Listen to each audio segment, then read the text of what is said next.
jamais tromper votre femme. Jamais. Si c'est vrai que c'est son troisième prénom. C'est pas possible. Jamais de la vie. Docteur Larry Stéphane Fidel Ngemi. Docteur Larry, vous n'avez jamais été attiré par une chisa, par une maîtresse? Non, jamais. Il n'a jamais été attiré. Elle vous invite quelque part? Non, il ne part pas. Même pendant les consultations. Ça lui dit quoi? Comme l'impression que vous voulez me tirer le verre. Non, elle ne vous tire pas les verres. Allez-y, répondez non. Moi, je vais vous aider. Ah, docteur Larry. Bon, ben, il faut dire que le travail que je fais déjà, c'est vrai que il arrive parfois, je ne dirais pas non, mais je dis... D'être tenté. D'être tenté. Je fais la kiné, on masse des femmes, il y a beaucoup de choses qu'on fait. Et là, parfois, il arrive. Ou c'est même la patiente qui exprime le ressenti. Non, ça, il faut le dire. Donc, mais voilà. Elle est cache. Vous êtes un homme fort. Maintenant, ça dépend de ce que tu as... dans la tête. Avec les gynécologues, alors. Hein. Ah, c'est... Ouais. Docteur Larry, ça veut dire que fidèle n'est pas mort chez vous, hein? Ouf. Si vous êtes un homme fidèle. Je le suis. D'accord, mais Charles, vous avez bien entendu là ou bien Oui, j'ai entendu. Vous souhaitez que j'aille vous prendre du thé et je reviens? Oh, non, restez là. Ah, d'accord, ça marche. Et si le thé peut traiter la goutte, il n'y a pas de problème, mais restez là. C'est vrai. Pour d'autres fidèles morts enterrés, il aime la veillesse encore. D'abord. Bon, alors, donc on parle de la goutte ce matin. Voilà, goutte, c'est vrai qu'on entend parler. En un seul mot, il s'agit d'une maladie inflammatoire qui s'attaque aux articulations. Quand je parle des articulations, ici, beaucoup plus les genoux. Les genoux. Quand on parle de la goutte, on entend beaucoup plus parler du genou. Mais il faut dire que ça va au-delà. Cheville, le gros hôtel, voilà. Même les pieds en général. Voilà. Ça n'exclut pas qu'on peut avoir la goutte aussi parmi au niveau des doigts. Mais le plus souvent, c'est membre inférieur. D'accord. Alors, comment se manifeste la goutte, docteur Larry? Voilà, ça fait pas bon maintenant, ça il faut dire vraiment, il ne faut pas souhaiter la voir parce que vous pleurez comme des bébés, hein, ça il faut le dire. Quel qu'en soit votre âge, vraiment, la goutte c'est douloureux. Voilà, vive, intense et beaucoup plus, ça n'a pas d'heure, jour comme la nuit. Voilà, il y a l'enflux, accompagné également de l'enflux, c'est-à-dire une inflammation, évidemment d'une rougeur, c'est-à-dire le genou, constater justement une rougeur au niveau du genou. Voilà. Ok. Alors, les causes de la goutte, forcément, la mauvaise alimentation. Ça, il faut dire, ça fait justement partie des facteurs de risque. Cause, oui, il faut dire qu'en un seul mot, quand on parle de goutte, on parle de l'acide urique. Acide urique. Oui. Bien évidemment, quand on parle de l'acide urique, hier nous avons parlé de protéinurie. Voilà. Alors, l'acide urique, en un seul mot, c'est quoi? C'est la dégradation des aliments. C'est-à-dire tout ce que nous mangeons, quand ça se dégrade. Alors, il arrive donc que le taux soit élevé, que l'organisme n'arrive pas à éliminer. Qu'est-ce qui se passe donc? Ces cristaux-là vont se former au niveau des articulations. Et c'est ça qui crée ce qu'on appelle la goutte. Voilà. Voilà la cause. D'accord. Docteur Larry, Charles parlait tout à l'heure d'alimentation. Mais est-ce que l'âge peut également être un facteur de risque? Oui. Ça, il faut dire que l'âge, oui. Ça, c'est vrai qu'avant, on parlait beaucoup plus des personnes âgées. Mais il se trouve que de nos jours, tout le monde est confronté. Jeunes, enfants, tout le monde est confronté. Bien évidemment, parce qu'il y a l'alimentation comme premier facteur de risque. Trop de protéines. Viande rouge, on mange trop de viande rouge, les fruits de mer. Du sola, crevettes. Ah bon? Tout du soda? Oui. Ça contient les acides uriques. Voilà, l'alcool, boisson gazeuse, boisson alcoolisée, voilà. Contre facteur de risque également, nous avons l'hypertension. Le surpoids? Tout à fait. Ça, vous l'avez dit, le surpoids également, ça fait partie des facteurs de risque. Il y a également l'hérédité. Alors, si le grand-père ou encore la mère avait, forcément, vous pourrez, parmi les enfants, vous pourrez également l'avoir. Une maladie génétique, voilà, une maladie, justement. Voilà les facteurs de risque. Donc, mais sinon, en premier lieu, vient la malbouffe. Voilà. Malbouffe, c'est-à-dire les viandes rouges, là. Viande rouge, là, oui. Les fast-food. Fast-food, oui. Donc spaghetti, avocat, haricots et tout ça. Le lait, voilà. Beignet haricot bouilli aussi. Non. Je ne voudrais pas parler du beignet haricot ce matin. Non, le rat palmiste. La viande et la bière. Voilà, la viande et la bière. La viande et la bière, tout à fait. La viande et la bière. Et la bière, oui. Ah, ça, il faut le dire.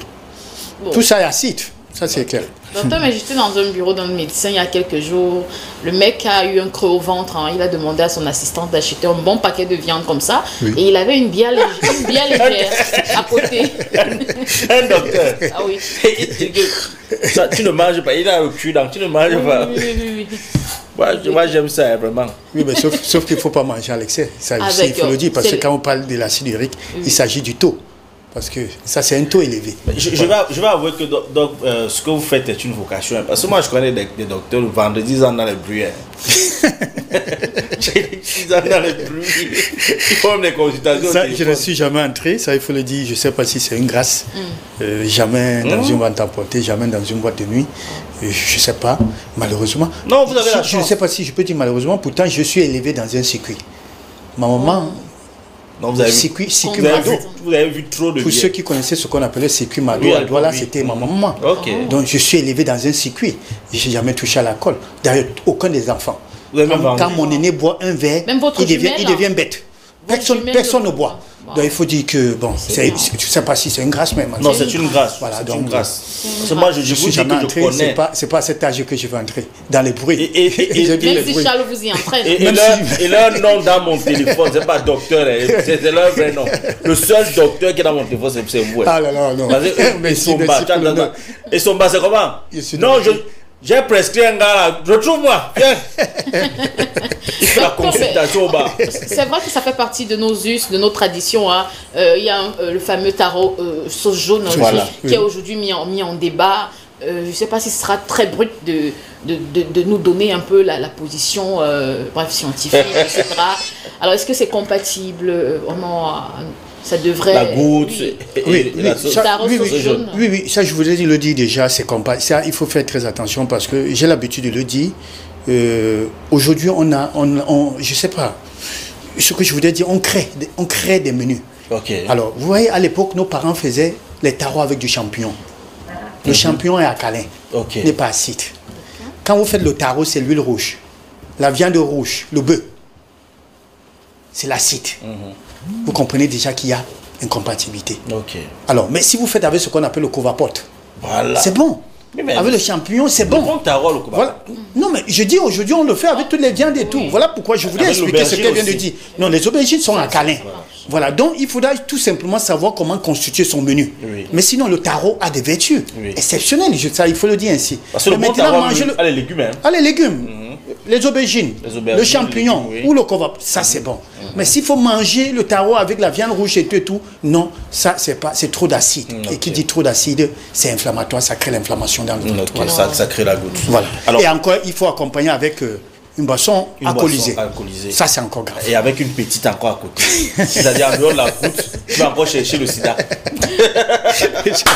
Alors, donc, les complications de la goutte. Ouais, les complications, il y en a plusieurs. Ça, il faut. Je voulais commencer déjà avec la femme enceinte. Faites très attention. Femme enceinte, il faut savoir ce qu'on mange. Ça, c'est important. Nous avons parlé de proteinerie hier. Aujourd'hui, on parle de goutte, l'acide urique.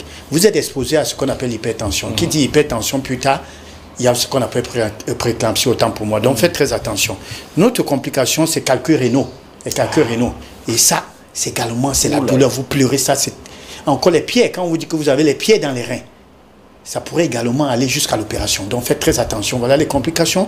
Il y a également l'infarctus, c'est-à-dire crise cardiaque, à cause de l'acide urique. Il y a également l'érection, autant pour moi, parce qu'il faut dire que quand le bas ne donne pas, c'est un problème pour l'homme, pas seulement pour l'homme, pour la femme également. Donc il faut troubles érectiles à cause de l'acide urique. Ça, il faut le dire parce que ça ne, pour ne pas dire ça ne se lève pas. Quand vous avez un taux d'acide urique élevé, il y a baisse de libido, y compris chez la femme également. Donc vous ne ressentez rien à cause de l'acide urique. Donc voilà autant de complications, ça il faut dire qu'il y en a plusieurs. Voilà. Et est-ce qu'il y a une possibilité de prévenir la maladie? Oui, ça passe par la modification de notre mode de vie, c'est-à-dire l'hygiène alimentaire, ne plus manger le tarot associé à ça et tout. Donc ça passe par là, une modification radicale. Surtout pour vous qui avez, ou encore pour vous qui êtes déjà prédisposé ou bien qui a un problème d'hérédité. Donc il vaut mieux éviter, manger bien, manger sain, équilibré. Ça, quand je disais la dernière fois sur un plateau, il y a quelqu'un qui m'a écrit pour dire il faut penser aux pauvres. Parce que je disais, je ne sais pas pourquoi. Quand je parlais des beignets haricots, je voulais dire on peut manger une fois dans la journée. Mais moi je mange une fois. Mais sauf que je me rassure que mon plat soit complet, soit équilibré, qu'on trouve de tout. Des fruits. Voilà, des fruits, des protéines, des glucides. On nous parlait de toutes ces classes d'aliments. Alors, mais s'il faut manger rien que le bâton de manioc avec le haricot, toute la journée, ou bien 3 fois par jour, vous ne dépasserez pas celui qui a pris des fruits, hein, qui a pris le poisson, qui a pris des céréales, et qui accompagne, donc des légumes. Vous n'allez pas le dépasser, même si vous mangez 5 plats. Donc il faut comprendre que non, on peut manger une fois et pouvoir bien s'alimenter. Voilà. Et ça, je voudrais tirer, et justement pour tout cela, parce qu'il se trouve, on trouve aujourd'hui des foyers où on jette encore la nourriture. Mais je voudrais dire à ces personnes-là que c'est le péché. Ils pêchent déjà. Je ne veux pas le dire. Sandra peignait tout le jour. Ça, elle le dit toujours. Elle m'a ici. Faites les dons. Faites les dons aux orphelins. Il y a des gens qui pleurent, qui n'ont pas de quoi manger. Mais pour vous qui jetez, quand Isaac en passe, vous voyez, c'est les sacs qui sortent, c'est les restes de nourriture. Pourtant, quelque part, en face de vous, le voisin a dormi sans manger. Et quand demain, on vous dira que j'étais devant vous encore, je vous ai rendu visite, vous ne m'avez pas donné à manger, vous dites, mais qu'est-ce qu'il dit là? Qu'est-ce qu'il parle là? Donc voilà autant de choses qu'il faut comprendre. D'accord, docteur. Alors, quand on a évité tout ça, est-ce qu'on peut guérir de la goutte? Et puis, à la fin, vous allez nous reparler, parce que tout à l'heure, vous avez énuméré quelques aliments pour sortir en beauté de cette chronique. Il faut dire qu'on peut guérir. On peut guérir de la goutte. Voilà, maintenant, on peut guérir de la goutte. C'est déjà de connaître, ça nous l'avons dit, les facteurs de risque et tout là, il faut combattre ça. Il y a des médicaments.